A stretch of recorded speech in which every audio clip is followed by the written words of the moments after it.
আমি জীবন চালাবো কিভাবে? আপনি যে বলছেন আমাকে ট্যাগ লাগাইতে পারে, আমি জীবন চালাবো কিভাবে? এই মাস শেষে আমি স্যালারি দিব কোত্থেকে? আমি কাজ করতে পারছি তো?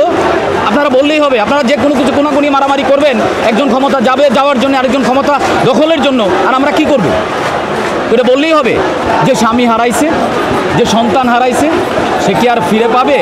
সবচেয়ে বড় কথা, যে জীবন দিছে, যে জীবন হারাইছে, এই জীবন তো আর দ্বিতীয়বার সে পাবে না, হারাইছেই শুধু। তো আমার কাছে মনে হইল যে ছাত্ররা যে 9 দফা দাবি দিছে, এই দাবির সাথে আমি একমত এই কারণে যে এখানে অযৌক্তিক কোনো কিছু আমি পাই নাই। এখন আমাকে যদি ছাত্রদের সাথে মিশানো হয় তাহলে আমি আরও কয়েকটা দাবি দিতাম।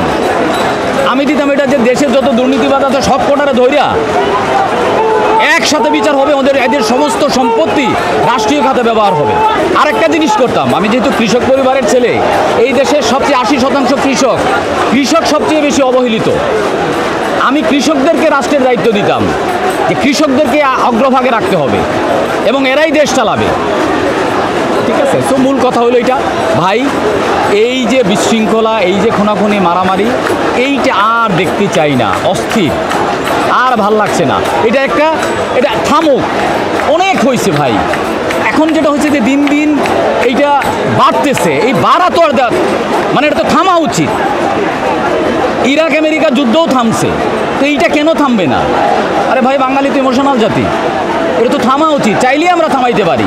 এখন কেন থামছে না সেটা জানি না, কিন্তু থামা উচিত। আমার উপরে ট্যাগ যদি লাগাইতে পারে, আপনার প্রশ্ন আমি বুঝে গেছি। এখানে কি আপনার মনে হয় না যে আমরা যারা আসছি, আমরা কেউ মানে আওয়ামী লীগকে সাপোর্ট করি না, আমরা মুক্তিযুদ্ধকে সাপোর্ট করি না? শুনেন, স্বাধীনতা আর মুক্তিযুদ্ধ দুইটা আলাদা জিনিস। আমরা এখন আমাদের যুদ্ধটা হচ্ছে মুক্ত হওয়ার যুদ্ধ এটা।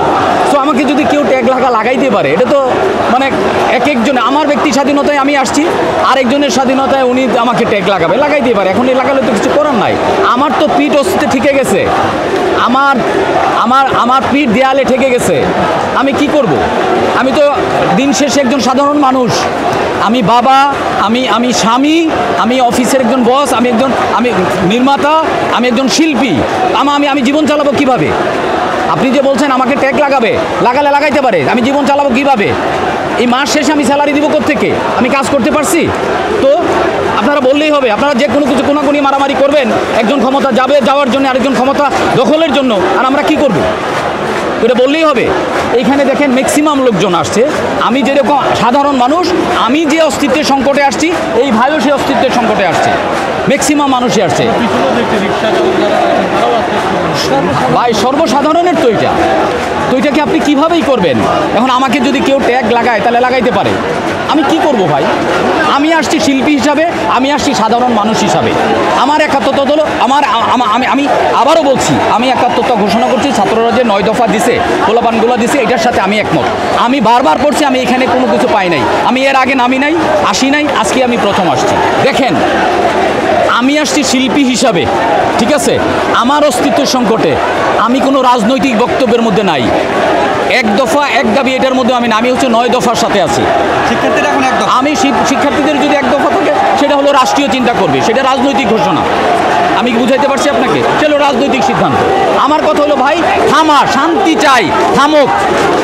এইটা অনেক হয়েছে, এখন থেমে যাক, আর দরকার নাই ভাই। অনেক খুনাখুনি হয়েছে, অনেক মার বুক খালি হয়েছে, আর দরকার নাই। আপনারা একটা দয়া করে সিদ্ধান্তে আসেন। এখন আমাদের কথা যদি রাষ্ট্র শুনে, কর্তৃপক্ষ শুনে, তাহলে তো ভালোই। এই জনসাধারণের কথা শুনলে তাহলে সবার জন্যই ভালো। থ্যাংক ইউ ভাই।